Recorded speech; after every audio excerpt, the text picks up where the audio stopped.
Everyone, ನಾನು ನಿಮ್ಮ ಸಂದರ್ಶಿನಿ ಸ್ವಾಮಿ. ಸಹಚರಿ ಇಲ್ಲದ ಬದುಕು ಕಥೆಯ ಮುಂದುವರೆದ ಭಾಗ. ಅದಕ್ಕೂ ಮೊದಲು ನನ್ನ ಕಥೆಗಳು ನಿಮಗೆ ಇಷ್ಟವಾಗಿದ್ದರೆ ತಪ್ಪದೆ ಕಮೆಂಟ್ ಮಾಡಿ, ಲೈಕ್ ಮಾಡಿ, ಶೇರ್ ಮಾಡಿ. ಹಾಗೆ ನನ್ನ ಚಾನಲ್ಗೆ ಹೊಸಬರಿದ್ದರೆ ಸಬ್ಸ್ಕ್ರೈಬ್ ಆಗಿ ಪಕ್ಕದಲ್ಲಿರುವ ಬೆಲ್ಲೈಕನ್ನ ಕ್ಲಿಕ್ ಮಾಡಿ. ಇದರಿಂದ ನನ್ನೆಲ್ಲ ಕಥೆಗಳ ನೋಟಿಫಿಕೇಷನ್ ನಿಮಗೆ ಸಿಗುತ್ತೆ. ಸೊ ಬನ್ನಿ, ಕಥೆಯ ಮುಂದುವರೆದ ಭಾಗನ ನೋಡೋಣ. ಎಪಿಸೋಡ್ 69 ಇಂದಿನ ಸಂಚಿಕೆಯಲ್ಲಿ ಶ್ರೀ ಹಾಗೆ ಸುಮ್ಮನೆ ಏನೋ ನೋಡುತ್ತಾ ಅಬ್ಸರ್ವ್ ಮಾಡುತ್ತಾ ಹೋಗ್ತಿದ್ಲು. ಅಷ್ಟೊತ್ತಿಗೆ ಬೀಚ್ನಲ್ಲಿ ಹಾಡುತ್ತಿದ್ದಂಥ ಹುಡುಗರು ಒಂದು ಹುಡುಗಿನ ಟೀಸ್ ಮಾಡ್ತಿದ್ರು. ಆ ಹುಡುಗಿ ಹೇಳ್ತಿತ್ತು. ಶ್ರೀ ಅದನ್ನು ದೂರದಲ್ಲೇ ನಿಂತು ನೋಡಿ ಅವ್ರ ಹತ್ರ ಹೋಗ್ತಾಳೆ. ಅಲ್ಲಿ ಆ ಹುಡುಗಿ ಪಕ್ಕ ನಿಂತು, ಏನಮ್ಮ ಯಾಕೆ ಹೇಳ್ತಿದ್ಯಾ ಎಂದು ಕೇಳಿದ್ಲು. ಆ ಹುಡುಗಿ ಹೇಳುತ್ತಾ, ಅದು ಇವರು ಎಂದಳು. ಶ್ರೀ ಒಮ್ಮೆ ಅಲ್ಲಿ ನಿಂತಿದ್ದ ಹುಡುಗರ ಕಡೆ ನೋಡಿ, ಅವರು ಏನು ಕೇಳ್ತಾರೋ ಅದನ್ನು ಕೊಟ್ಬಿಡಮ್ಮ, ಯಾಕೆ ರಿಸ್ಕ್ ಎಂದಳು. ಆ ಹುಡುಗಿ, ಮೇಡಮ್ ಅವರು ಎಂದು ತಡವರಿಸಿದ್ಲು.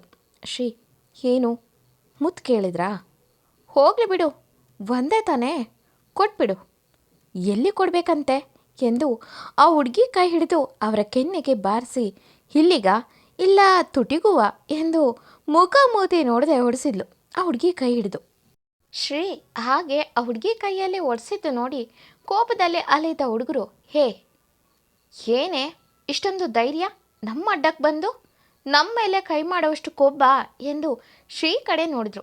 ಅದರಲ್ಲೇ ಒಬ್ಬ, ಹೇ ಅವಳು ಒಬ್ಬಳನ್ನೇ ಕೇಳೋದು ಅಂತ ಬೇಸರ ಕಣೋ, ಇಲ್ಲೇ ಬಿಡು ಚಿನ್ನ, ನೀನು ಕೊಡು, ಬೇಜಾರು ಯಾಕೆ ಎಂದ. ಶ್ರೀ ದೌಡೆ ಬಿಗಿದು, ಕೊಡ್ತೀನಿ ತಗೋ ಎಂದು ಕೈ ಎತ್ತಿದ್ಲು. ಅವರಲ್ಲೇ ಒಬ್ಬ ಶ್ರೀ ಕೈ ಹಿಡಿದು ಅವಳ ಕೊಸರಾಟದಲ್ಲೋ, ಲೋ ಅವಳು ಕೊಟ್ಟರೆ ಏನೋ ಮಜಾ ಇರುತ್ತೆ, ಇವಳಂತ ಕುಪ್ಪಿದ ಜಿಂಕೆ ಕೊಟ್ಟರೆ ಅದರ ಕಿಕ್ಕೇ ಬೇರೆ ಎಂದು ಶ್ರೀ ಕಡೆ ಬಂದು ಅವಳ ಕೆನ್ನೆ ಹಿಡಿಬೇಕು ಎಂದುಕೊಂಡರೆ ಶ್ರೀ ತನ್ನ ಎಡಗೈ ಮುಷ್ಟಿ ಬಿಗಿದು ಒಂದು ಗುದ್ದೋಕು ಅವಳ ಕುತ್ತಿಗೆಯಿಂದ ಒಂದು ಕೈ ಮೂವ್ ಆಗಿ ಅವನ ಮುಖಕ್ಕೆ ಪಂಚ್ ಮಾಡೋಕ್ಕೂ ಟೈಮಿಂಗ್ ತುಂಬ ಚೆನ್ನಾಗಿ ಸಿಂಕ್ ಆಗಿತ್ತು. ಅವನಿಗೆ ಒಂದೇ ಸಮಯದಲ್ಲಿ ಹೊಟ್ಟೆಗೆ ಮುಖಕ್ಕೆ 2 ಕಡೆ ಪಂಚ್ ಸಿಕ್ಕಿತ್ತು. ಶ್ರೀ ಒಮ್ಮೆ ಹಿಂದೆ ತಿರುಗಿ ನೋಡಿದ್ರೆ ಅಲ್ಲಿ ವಿರಾಟ್ ತನ್ನ ಜಾಕೆಟ್ ಬಿಚ್ಚಿ ಬಿಳಿ ಟೀ ಶರ್ಟ್ನಲ್ಲಿ ಹುಬ್ಬು ಗಂಟಿಗೆ ನಿಂತಿದ್ದ ಕೋಪದಲ್ಲಿ. ರೋಹನ್ ಕಮಾನ್ ಡ್ಯಾಡಿ ಎಂದು ವಿಸಿಲ್ ಹಾಕ್ದ. ವಿರಾಟ್, ಯಾವನೋ ಕಿಕ್ ಬೇಕಂದಿದ್ದು, ಬಾರೋ ಡಿಸೈನ್ ಆಗಿ ಕೊಡಿಸ್ತೀನಿ ಎಂದು ಶ್ರೀಕ ಹಿಡಿದು ಅವರಿಗೆಲ್ಲ ಪಟಪಟ ಅಂತ ಒಡಿಸುತ್ತಾ ಕೊನೆಗೆ ಅವಳ ಸೊಂಟ ಹಿಡಿದು ಎತ್ತಿ ಅವಳ ಕಾಲಿನಿಂದ ಜಾಡಿಸಿ ಒದಿಸಿ, ಇಷ್ಟು ಸಾಕ ಇಲ್ಲ ಇನ್ನು ಬೇಕಾ ಎಂದವನ ಕೋಪದಲ್ಲೇ, ನನ್ನ ಮಕ್ಕಳ ಕೊಂಡವ್ರ ಹೆಣ್ಮಕ್ಳಂದ್ರೆ ಅಷ್ಟು ಸದರಣ ಎಂದ. ಅವರು, ಹೇಯ್ ನಮ್ಮ ಹತ್ರನೇ ಆಟ ಆಡ್ತಿದ್ಯಾ ಎಂದರು. ವಿರಾಟ್ ತನ್ನ ತುಟಿನ ನಾಲ್ಗೆಯಿಂದ ಸವರ್ತಾ, ನಿನ್ನ ಹತ್ರನೂ ಹಾಡ್ತೀನಿ, ನಿಮ್ಮ ಅಪ್ಪಂದಿರ ಹತ್ರನೂ ಹಾಡ್ತೀನಿ. ಈ ವಿರಾಟ್ ಅಂದರೆ ಹಾಗೆ ನುಗ್ಗೋದೆ ನುಗ್ಗಿ ಗುದ್ದೋದೆ ಎಂದು ತಾನು ಅವರಿಗೆಲ್ಲ ಒಂದೊಂದೇ ಹೇಟು ಹೊಡೆದು ನೆಲಕ್ಕೆ ಉರುಳಿಸಿ, ನನ್ನ ವೈಫ್ ಕಿಕ್ ಕೊಡುತ್ತಾ, ಯಾಕೆ ನನ್ನ ಹೇಟು ಕಿಕ್ ಕೊಡ್ತಿಲ್ವಾ ಎಂದವನು ಬಿದ್ದವರನ್ನು ಬಿಡದೆ ಚೆನ್ನಾಗಿ ಬಾರಿಸಿ, ನನ್ನ ಮಕ್ಕಳ ಇನ್ನೊಂದು ಸಲ ಹೀಗೆ ಅಡ್ಡ ಬಡ್ಡ ಅಂತ ಹೋಗೋ ಬರೋ ಹುಡುಗಿರನ್ನ ಚುಡಾಯಿಸಿದ್ರೆ ನಿಮ್ಮ ಜಾನ್ ನಿಕಾಲ್ ಮಾಡ್ತೀನಿ ಎಂದು ಬೈದು ಅವರ ಮುಂದೆನೇ ತನ್ನ ಫೋನ್ ತೆಗೆದು ಪೊಲೀಸ್ನವ್ರಿಗೆ ಕಾಲ್ ಮಾಡಿ, ಏನೋ ನಿನ್ನ ಲಿಮಿಟ್ನಲ್ಲಿ ಯಾರೂ ಫ್ಯಾಮಿಲಿ ಓಡಾಡೋ ಹಾಗಿಲ್ವಾ, ಏನಂತ ಹೇರಿಯ ನೋಡ್ಕೊಂಡಿದ್ಯಾ ಎಂದ. ಶ್ರೀ ಹುಬ್ಬು ಮೇಲೆ ಮಾಡಿ ಅವನನ್ನೇ ನೋಡ್ತಿದ್ಲು, ತನ್ನ ಉರಿಯುವ ಕೈಗೆ ಗಾಳಿ ಊದುತ್ತ. ವಿರಾಟ್ ಅವಳ ಕೈ ಹಿಡಿದು ಫೋನ್ನಲ್ಲೇ ಮಾತಾಡುತ್ತಲೇ ಅವಳ ಕೈಗೆ ಮಸಾಜ್ ಮಾಡುತ್ತಾ, ಲೇ ಬೀಚ್ ಕಣೋ, ಸುತ್ತ ನೋಡಿದ್ರು ಒಬ್ಬ ಪೊಲೀಸ್ನವ್ರು ಇಲ್ಲ, ಅದಕ್ಕೆ ಇಲ್ಲಿ ಲೋಕಲ್ ಹುಡುಗರು ಅನಿಸುತ್ತೆ, ಸ್ವಲ್ಪ ತರಲೆ ಮಾಡಿದ್ರು ಸ್ವಲ್ಪ ಬಿಸಿ ಮುಟ್ಟಿಸಿದ್ದೀನಿ, ಮತ್ತೆ ಈಗೇನಾದರೂ ಆದರೆ ನಿನಗೆ ಬಿಸಿ ಮುಟ್ಟಿಸ್ತೀನಿ, ಸರಿಯಾಗಿ ಏರಿಯಾ ನೋಡ್ಕೊಳ್ಳೋಕ್ಕಾಗಿಲ್ಲ ಅಂದರೆ ಯಾಕೋ ಪೊಲೀಸ್ ಆದೆ ಎಂದು, ಸಿಗು ಮಗನೇ ಎಂದು, ಸರಿ ನಾಡಿದ್ದು ಸಿಗು ಎಂದು ಕೊನೆಯಲ್ಲಿ ನಗುತ್ತಾ ತನ್ನ ಕಾಲ್ನ ಕಟ್ ಮಾಡ್ದ. ಶ್ರೀ, ಅಂದರೆ ಇವರ ಫ್ರೆಂಡ್ ಬೇರೆ ಇದ್ದಾರಾ ಎಂದು ಅವನ ಕೈಗಳಿಂದ ತನ್ನ ಕೈನ ಕಿತ್ಕೊಂಡು ಸ್ವಲ್ಪ ದೂರ ನಿಂತಳು. ವಿರಾಟ್, ನೋವಾಯ್ತಾ ಎಂದ ಕಾಳಜಿಯಿಂದ. ಅಷ್ಟೊತ್ತಿಗೆ ಅಲ್ಲಿಗೆ ಬಂದಂಥ ರೋಹನ್ ತುಸು ಹುಸಿ ಕೋಪದಲ್ಲೇ, ನೋವಾಗದೆ ಇರುತ್ತಾ, ಮಮ್ಮಿ ಕೈ ನೋಡಿ ಎಷ್ಟು ರೆಡ್ ಆಗಿದೆ ಎಂದು ಅವಳ ಕೈ ಹಿಡಿದು ಅಂಗೈ ತೋರಿಸ್ದ. ವಿರಾಟ್, ಸಾರಿ, ಅಂಥವ್ರಿಗೆ ಹುಡುಗಿಯರಿಂದಾನೇ ಹೊಡೆಸ್ಬೇಕು, ಇಲ್ಲ ಬುದ್ಧಿ ಕಲಿಯಲ್ಲ ಎಂದ. ಕೆಳಗೆ ಬಿದ್ದವರು ಸಾರಿ ಸರ್ ಎಂದು ಸಾರಿ ಸಿಸ್ಟರ್ ಎಂದು ಕೈ ಮುಗಿದ್ರು. ವಿರಾಟ್ ತನ್ನೆರಡು ಬೆರಳಲ್ಲಿ ಗೆಟಾಸ್ಟ್ ಎನ್ನುವಂತೆ ಸನ್ನೆ ಮಾಡ್ದ. ಶ್ರೀ ಆ ಹುಡುಗಿ ಕಡೆ ತಿರುಗಿ, ಎಲ್ಲಿಯವರೆಗೂ ನಾವು ಮೌನವಾಗಿ ಸಹಿಸ್ತೀವೋ ಅಲ್ಲಿಯವರೆಗೂ ನಮ್ಮ ನೋವೆ. ಅದಕ್ಕೆ ಹೊಳಗಿದ್ದಾಗ ಹೆಣ್ಣಾಗು, ಹೊರಗೆ ಬಂದಾಗ ನಿನ್ನ ಕೈ ಕಾಲುಗಳನ್ನೆಲ್ಲ ಆಯ್ದ ಮಾಡ್ಕೊ. ಇಂಥ ನಾಯಿಗಳು ಸಿಕ್ಕರೆ ಅದನ್ನು ಚೆನ್ನಾಗಿ ಯೂಸ್ ಮಾಡ್ಕೊ ಎಂದವಳು. ಇದು ನನ್ನ ವಿಸಿಟಿಂಗ್ ಕಾರ್ಡ್, ಏನಾದರೂ ಮತ್ತೆ ಪ್ರಾಬ್ಲಮ್ ಆದರೆ ಕಾಲ್ ಮಾಡು ಎಂದು ಆ ಹುಡುಗಿನ ಕಳಿಸಿದ್ಲು. ರೋಹನ್ ಸೂಪರ್ ಮಮ್ಮಿ ಎಂದು ಹೆಮ್ಮೆಯಿಂದ ನೋಡ್ದ. ವಿರಾಟ್ ಕೂಡ ಇಂಥ ಹುಡುಗರಿಗೆ ಹೊಡೆಯೋ ಹುಡುಗಿ, ನಾನು ಇವಳಿಗೆ ಮುತ್ತು ಕೊಟ್ಟರು ನನಗೆ ಹೊಡೆಯಲ್ವಲ್ಲ ಎಂದು ತನ್ನ ಗಲ್ಲ ಕೆರೆಯುತ್ತಾ ಯೋಚಿಸ್ತಿದ್ದ. ಶ್ರೀ ಹಾಗೆ ಸ್ವಲ್ಪ ಮುಂದೆ ಹೋಗುತ್ತಾ ಏನನ್ನೋ ಹುಡುಕುತ್ತಾ ಮುಂದೆ ಹೋಗ್ತಾಳೆ. ಕೊನೆಗೂ ಅವಳ ಕಣ್ಣಿಗೆ ಅವಳು ಏನು ಹುಡುಕಿ ಬಂದಿದ್ಲೋ ಅದು ಸಿಕ್ಕಿತ್ತು. ಶ್ರೀ ಕಣ್ಣು ಹೋಗುತ್ತೆ ಒಂದು ಚಾಟ್ ಅಂಗಡಿ ಮೇಲೆ. ಶ್ರೀ ಅಲ್ಲಿಗೋಗಿ ಚಾಟ್ಸ್ ತಗೊಂಡು ಸ್ವಲ್ಪ ಕಣ್ಣಾಡಿಸಿದ್ಲು.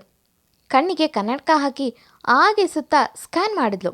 ಚಾಟ್ ತಗೊಂಡು ದುಡ್ಡು ಕೊಟ್ಟು ಬಂದ್ಲು.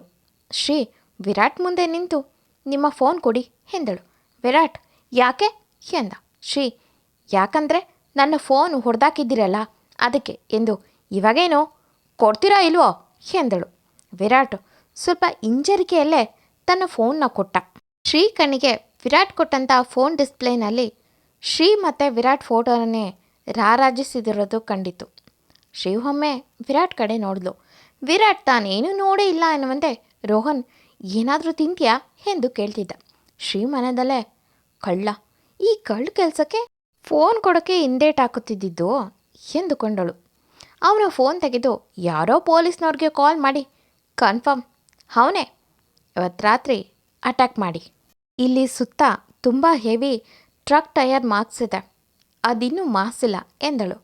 ಅಂದರೆ ಮರಳಿನ ದಂಧೆ ಬಗ್ಗೆ ಇನ್ಫಾರ್ಮೇಷನ್ ಸಿಕ್ಕಿದ್ರಿಂದ ಸುಮ್ಮನೆ ನೋಡಿ ಕನ್ಫರ್ಮ್ ಮಾಡ್ಕೊಳ್ಳೋಕ್ಕೆ ಬಂದಿದ್ಲು. ವಿರಾಟ್ ಅವಳು ಮಾತಾಡೋದನ್ನು ಕೇಳಿಕೊಂಡು ಇವಳು ಎಲ್ಲೋ ಡ್ಯೂಟಿ ಮಾಡ್ತಿದ್ದಾಳೆ ಎಂದುಕೊಂಡು ಹೇಗಿದ್ದ ಹುಡುಗಿ ಹೇಗಾದ್ಲು, ಹಾಯಾಗಿ 2 ಮಕ್ಕಳು ತಾಯಿಯಾಗಿ ನನ್ನ ಜೊತೆ ಖುಷಿಯಾಗಿ ಇರಬೇಕಾದವಳು ಹೀಗೆ ಪ್ರೈವೇಟಾಗಿ ಹೊರಗೆ ಬಂದರೂ ಕೇಸ್ ಮೇಲೆ ಬರ್ತಾಳೆ ಎಂದುಕೊಂಡ. ಶ್ರೀ ಅವನು ಫೋನ್ನಲ್ಲಿದ್ದ ವಾಲ್ ಪೇಪರ್ ಚೇಂಜ್ ಮಾಡೋಕ್ಕೆ ನೋಡಿದ್ರೆ ಅದು ಆಗಲಿಲ್ಲ. ಶ್ರೀ ತುಂಬ ಸಲ ಟ್ರೈ ಮಾಡುತ್ತಿದ್ಲು.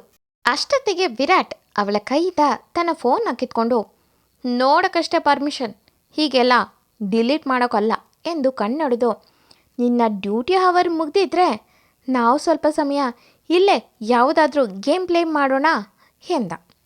ರೋಹನ್ ಎಸ್ ಎಂದು ಯಾವ ಆಟ ಆಡೋಣ ಎಂದು ಕೇಳ್ದ. ವಿರಾಟ್ ಮರಳಲ್ಲಿ ಮನೆ ಕಟ್ಟೋದು ಗೊತ್ತಾ ಎಂದು ಕೇಳ್ದ. ರೋಹನ್ ಅದೇಗೆ ಡ್ಯಾಡಿ ಎಂದ. ವಿರಾಟ್ ಒಮ್ಮೆ ಶ್ರೀ ಕಡೆ ಗುರಾಯಿಸಿ ನಿಮ್ಮ ಮಮ್ಮಿ ತೋರಿಸ್ತಾಳೆ ಎಂದ. ಶ್ರೀ ಅವನನ್ನೇ ಒಮ್ಮೆ ಗುರಾಯಿಸಿ ನಾನು ಹೇಳಿದ್ನಾ ಎನ್ನುವಂತೆ ನೋಡಿದ್ಲು. ವಿರಾಟ್ ಮೆಲ್ಲಗೆ ನಕ್ಕು ಬಾ ನಾನೇ ತೋರಿಸ್ತೀನಿ ಎಂದವನು ತನ್ನ ಪ್ಯಾಂಟ್ನ ಸ್ವಲ್ಪ ಮೇಲೆ ಎಳೆದು ತನ್ನ ಕಾಲನ್ನು ಮರಳ ಒಳಗೆ ಬಿಟ್ಟು ಮೇಲೆ ಮಣ್ಣಿಡುತ್ತಾ ಗೂಡು ಥರ ಮಾಡಿ ಮೇಲೆಲ್ಲ ಗೋಪುರಗಳ ಥರ ಮಾಡಿ ಆ ಪ್ಯಾಲೇಸ್ ಮೇಲೆ ಏನೂ ಬರದ ಕಡ್ಡಿಯಲ್ಲಿ. ರೋಹನ್ ಡ್ಯಾಡಿ ನಾನು ಮಾಡ್ತೀನಿ ಎಂದು ಅವನು ಖುಷಿಲಿ ಮರಳಲ್ಲಿ ಮನೆ ಕಟ್ತಾನೆ. ಶ್ರೀಗೆ ಅವನು ಆ ಪ್ಯಾಲೇಸ್ ಮೇಲೆ ಏನೋ ಬರದ ಏನು ಅನ್ನೋದು ತುಂಬ ಕ್ಯೂರಿಯಸ್. ಅದೇ ಕ್ಯೂರಿಯಸ್ನಲ್ಲಿ ಕಿರುಗಣ್ಣಲ್ಲೇ ಅಬ್ಸರ್ವ್ ಮಾಡಿದ್ಲು. ಅದರ ಮೇಲೆ ಪ್ರೀತಿಯ ಗೂಡು ಅಂತಿತ್ತು. ಶ್ರೀ ತಲೆ ತಗ್ಸಿ ಇವರ ಗೂಡಲ್ಲಿ ಯಾವುದಿಲ್ಲವೋ ಅದನ್ನೇ ಬರೆದಿದ್ದಾರೆ ಎಂದುಕೊಂಡು ಹಾಗೆ ನಿಂತಿದ್ಲು. ಅಲೆಗಳು ಅವಳ ಕಾಲಿಗೆ ತಾಕಿ ಹೋಗ್ತಿದ್ದು. ಶ್ರೀ ತಾನು ಚಿಕ್ಕವಳಾಗಿದ್ದಾಗ ಹೀಗೆ ಅಲೆಗಳ ಜೊತೆ ಆಡ್ತಿದ್ದನ್ನು ನೆನೆದು ಒಂದು ಕ್ಷಣ ಪುಟ್ಟ ಹುಡುಗಿಯಾಗಿ ಆ ಅಲೆಗಳು ಅವಳ ಕಾಲನ್ನು ಸೋಕದಂತೆ ಹಿಂದೆ ಹಿಂದೆ ಹೆಜ್ಜೆ ಇಡ್ತಿದ್ಲು. 1-2 ಬಾರಿ ಹೀಗೆ ಮಾಡೋದನ್ನು ನೋಡಿದ ವಿರಾಟ್ ತನ್ನ ಫೋನ್ನಲ್ಲೇ ಮೆಲ್ಲಗೆ ಅವಳು ಆಡುವಂಥ ಆಟನ ವಿಡಿಯೋ ರೆಕಾರ್ಡ್ ಮಾಡಿಕೊಂಡು ಪುಟ್ಟ ಸ್ಮೈಲ್ ಮಾಡ್ದ. ಶ್ರೀ ಕೂಡ ತುಂಬ ಖುಷಿಯಲ್ಲೇ ಆಡ್ತಿದ್ಲು. ಅಷ್ಟೊತ್ತಿಗೆ ರೋಹನ್ ಮಮ್ಮಿ ಇಲ್ಲಿ ನೋಡಿ ಎಂದ. ಅವನು ಕಟ್ಟಿದ ಮನೆ ಮೇಲೆ ವಿರಾಟ್ ಥರನೇ ಕಡ್ಡಿಯಲ್ಲಿ ಅಮ್ಮ ಅಂತ ಬರೆದು this is for you mummy, ಫ್ಯೂಚರ್ನಲ್ಲಿ ನಿಮ್ಗೆ ಇದೇ ಥರ ಪ್ಯಾಲೇಸ್ ಕಟ್ಕೊಸ್ಕೊಡ್ತೀನಿ, ಅಲ್ಲಿ ನೀವೇ ರಾಣಿ ಡ್ಯಾಡಿನೇ ರಾಜ, ನಾನು ನಿಮ್ಮ ಪುಟ್ಟ ರಾಜ್ಕುಮಾರ ಎಂದ.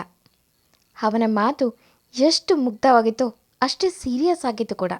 ರೋಹನ್ನ ಮನೆದಾಸೆ ಶ್ರೀ ಅವನ ಜೊತೆಲೇ ಇರಬೇಕು ಅಂತ ಇದೆ ಅನ್ನೋದು ಕ್ಲಿಯರ್ ಕಟ್ಟಾಗಿ ಈಗ ಅವಳಿಗೆ ಗೊತ್ತಾಗಿತ್ತು. ವಿರಾಟ್ ಕೂಡ ಒಂದು ಸೆಕೆಂಡ್ ರೋಹನ್ ಮಾತು ಕೇಳಿ ಸೈಲೆಂಟ್ ಆದ. ಶ್ರೀ ಭಾರದ ನಗು ಚೆಲ್ಲಿದ್ಲು. ಹೀಗೆ ಸ್ವಲ್ಪ ಸಮಯ ಮರಳಲ್ಲಿ ಹಾಡಿ ಅಲ್ಲಿ ಸ್ವಲ್ಪ ದೂರ ಇದ್ದ ಹುಲ್ಲಿನ ಮೇಲೆ ಮ್ಯಾಟ್ ಹಾಸಿ ಕೂತು ತಾವು ತಂದಿದ್ದಂಥ ತಿಂಡಿಗಳನ್ನು ಓಪನ್ ಮಾಡಿದರು. ಅದರಲ್ಲಿ ವಿರಾಟ್ಗೆ ಇಷ್ಟ ಆಗಿರೋದ್ರ ಜೊತೆಗೆ ರೋಹನ್ಗೆ ಇಷ್ಟ ಆಗಿರೋದು ಇತ್ತು. ಅದನ್ನು ನೋಡಿದ ವಿರಾಟ್, ಅಂದರೆ ಇವಳು ನಾನು ಬರ್ತೀನಿ ಅಂತ ಗೆಸ್ ಮಾಡಿದ್ಲ, ಅದಕ್ಕೆ ನನ್ನ ಇಷ್ಟದ್ದು ಮಾಡಿಸಿದ್ದಾಳೆ ಎಂದು ಶ್ರೀ ಕಡೆ ನೋಡಿದ್ರೆ ಶ್ರೀ ಬ್ರೆಡ್ ಟೋಸ್ಟ್ ಹಿಡಿದು ತಿನ್ನುತ್ತಾ ದೂರದಲ್ಲಿ ಬೋರ್ಗರಿಯುವ ಅಲೆಗಳನ್ನು ನೋಡ್ತಿದ್ಲು. ವಿರಾಟ್ ಅವಳನ್ನೇ ನೋಡುತ್ತಾ, ನೀನು ಅರ್ಥ ಮಾಡ್ಕೊಳ್ಳೋಕ್ಕೆ ಆಗ್ತಿಲ್ಲ ಶ್ರೀ, ನಾನು ಬರ್ತೀನಿ ಅಂದ್ಕೊಂಡಿದ್ದ, ಇಲ್ಲ ನಾನು ಬರಬೇಕು ಅನ್ನೋ ಆಸೆ ಇತ್ತಾ ಎಂದು ಯೋಚಿಸುತ್ತಾ ತಿಂಡಿ ತಿಂದು ಮುಗಿಸ್ದ. ಮತ್ತೆ ಸಂಜೆವರೆಗೂ ರೋಹನ್ ಜೊತೆ ಆಟ ಆಡಿ ಸನ್ಸೆಟ್ ನೋಡಿಕೊಂಡು ಮನೆ ಕಡೆ ಹೊರಡ್ತಾರೆ. ವಿರಾಟ್ಗೆ ತುಂಬ ಖುಷಿಯಾಗಿತ್ತು. ಅಪ್ಪ ಅಮ್ಮ ಮಗ ಇರುವ ಫ್ಯಾಮಿಲಿ ಹೇಗಿರುತ್ತೆ ಹಾಗೆ ಇವತ್ತು ನಾವು ಎಂಜಾಯ್ ಮಾಡಿದ್ವಿ ಎಂದು. ಶ್ರೀ ಹಿಂದೆ ಕೂರೋಕ್ಕೆ ನೋಡ್ತಿದ್ರೆ ರೋಹನ್, ಮಮ್ಮಿ ನನ್ನ ಕಾಲು ನೋವು, ನಾನು ಹಿಂದೆ ಸೀಟ್ನಲ್ಲಿ ಮಲಗ್ತೀನಿ ಎಂದು ಕಾಲನ್ನು ಚಾಚಿ ಹಾಗೆ ಮಲಗಿಬಿಟ್ಟ. ಶ್ರೀ ವಿಧಿ ಇಲ್ಲದೆ ಈಗ ವಿರಾಟ್ ಜೊತೆ ಮುಂದೆ ಕೂರಬೇಕಾಯಿತು. ಆ್ಯಕ್ಚುಲಿ ರೋಹನ್ಗೆ ನಿಜವಾಗ್ಲೂ ಕಾಲು ನೋವು ಬಂದಿತ್ತು, ಅದಕ್ಕೆ ಮಲಗಿದ ತಕ್ಷಣ ನಿದ್ದೆಗೆ ಜಾರ್ದ. ವಿರಾಟ್ ಕಾರ್ ಡ್ರೈವ್ ಮಾಡುತ್ತಾ ಥ್ಯಾಂಕ್ಸ್ ಶ್ರೀ ಎಂದ. ಶ್ರೀ ಯಾಕೆ ಎನ್ನುವಂತೆ ಅವನ ಕಡೆನೇ ನೋಡಿದ್ಲು. ವಿರಾಟ್, ನಮ್ಮ ರೋಹನ್ ತುಂಬ ದಿನ ಆಗಿತ್ತು ಇಷ್ಟು ನಕ್ಕು, ಅವನ ಖುಷಿಗೆ ನೀನೇ ಕಾರಣ ಎಂದ. ರೋಹನ್ ಆಸೆ ನೋಡಿ ಶ್ರೀ ಮನಸ್ಸು ಕರಗುತ್ತಾ. ಮುಂದಿನ ಎಪಿಸೋಡ್ಗಳಲ್ಲಿ ನೋಡೋಣ ಎಂದಿನಂತೆ ಕತೆ ಮುಂದುವರಿಯೋದು. ಈ ಕತೆ ನಿಮಗೆ ಇಷ್ಟವಾಗಿದ್ದರೆ ತಪ್ಪದೆ ಕಮೆಂಟ್ ಮಾಡಿ, ಲೈಕ್ ಮಾಡಿ, ಶೇರ್ ಮಾಡಿ. Thank you for watching.